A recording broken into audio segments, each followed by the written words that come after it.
Our family, while we're Vietnamese American, my parents are very traditional Vietnamese. My dad was the oldest, I'm the oldest of four, and so it was always kind of like my calling to take over the family legacy.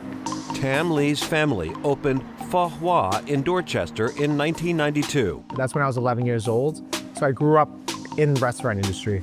In 2009, his family opened a second location in Quincy. Tam took over 4 years later and named it after his wife, Pho Lin.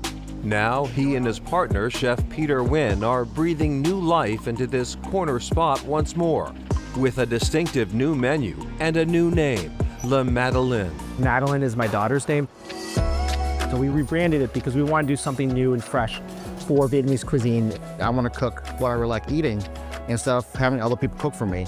After briefly dabbling in software engineering, Peter made his way to the kitchen, working in restaurants throughout Boston and in Houston. The barnett, the Dodging beef, that's also a very comforting dish that I've ate growing up. Put my own spin on it. I made a whole different sauce that not a lot of people do. I had baby corn to there, pate, and jack wei, which usually don't put in some kind of sausage, but I thought it was a really good fit for that, and it's been a hit. Bún Bò Huế is a warm noodle soup packed with protein and flavor. Both my parents are from Huế, which is a city in central Vietnam, and that's where the dish Bún Bò Huế comes from. It's my mom's recipe, and it's a little bit different than pho. It's a little bit spicier, and it's a little more exotic. The crawfish noodles are inspired by Peter's fiance's family. They're from Mississippi, Louisiana area, and the settlers down there, when they came from Vietnam to the South Gulf area, they adapted with the Cajun recipes and with their Vietnamese cooking. So it's like a nice Viet Cajun Thai basil butter sauce that drizzles all around it. The pair has developed a menu that fuses their culture's rich history with flavors of the future. Bring our legacy, bring the roots in every dish that we have. I'm now looking for the next generation. So whether it's Peter or even my kids. And so just making sure that, while we are American, we still find a way to keep our culture and our heritage. Mir Bent's Jean-Francois learned all he knows about food from cooking at home. I've never really worked in a restaurant, but I always cook for my family, for church. Whenever they have an event, I always make some kind of a dish with potlucks. And then I realized people really like my food in church. My food always be the first to be gone.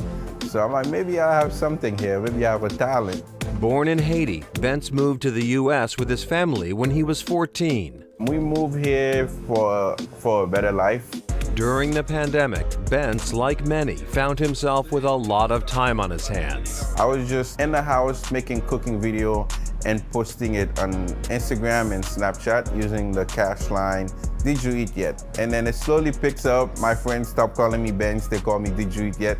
Bentz would deliver his food to family and friends, and later started selling his classic Haitian dishes at the buffet at America's Food Basket in Randolph. Feeding people is my passion, so I love just watching people eat my food makes me happy. In August 2024, Bentz found a way to feed even more people when he opened up shop in Boston's Roxbury neighborhood. I wasn't really looking for a spot, and I was just in the area. I see the sign in the building, and I figured, hey, why not just give them a call to see what they say?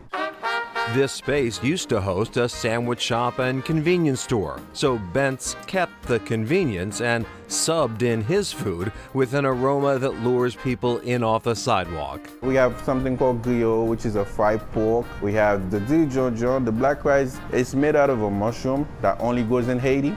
The legume is a veggie stir-fry that's served with meat or without. Most of the recipes is my mom because she taught me how to cook. There's also a goat stew that's spooned over rice, and Bentz's favorite. Our famous mac and cheese, we call it Waldy's mac and cheese, Waldy's my sister. That's a recipe we're using. Treasured recipes shared amongst family, then followers, and now a whole new faction. It's a lot of love, a lot of energy coming towards me when I see people enjoying the food. Did you eat yet? All right, and if you're new to the Haitian world, Haitian food, they suggest trying a sampler plate because you get to have a little bit of everything. Yeah, Ben says you get a little bit of everything, you try a little bit of everything, go back for what you like, right? Exactly. He's also saying that he's adding to the menu, including some traditional Haitian soups, perfect for the cooler weather. So plenty to choose from there, which is nice. I am ready. Okay, up next, a space that's as cozy as the Italian fair.